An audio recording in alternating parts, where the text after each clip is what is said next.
My father showed some intellectual ability as a young kid, and my grandfather managed to put a few kopecks together and sent him to a yeshiva first in Berezina, which was the local, bigger local town, and eventually to Minsk.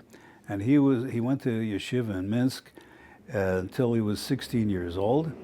And then his relatives, some of them were already in the United States. They sent him a ticket, and he came to New York. He arrived in New York, and he told his older siblings that he was going to go to school. I said, school? School you could get in the old country. America, you come to make money.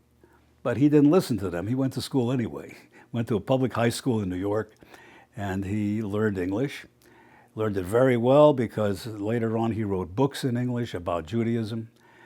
And he met a rabbi in Newark who recommended him to HUC in Cincinnati.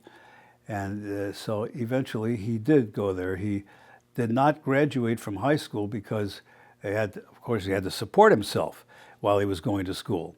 And either he would give Hebrew lessons or he would work for some peddler on the Lower East Side carrying stoves. He carried wood stoves on his back to the third and fourth floor tenement houses. And somehow he survived, made a living. But he had to drop out of high school last half year so he could work. So he got to Cincinnati. He didn't have a high school diploma, so in order to enter University of Cincinnati, he had to take an entrance exam, and he passed. Not only that, but he entered HUC.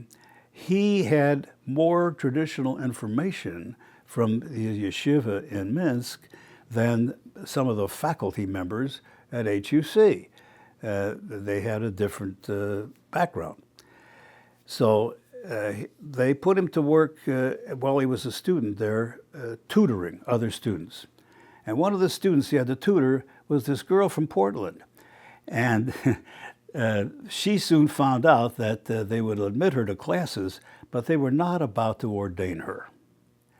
So instead of becoming a rabbi, she became a rebbitzin. They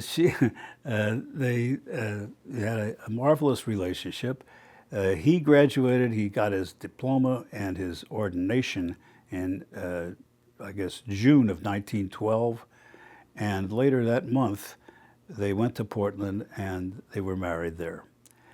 So that's how West met East.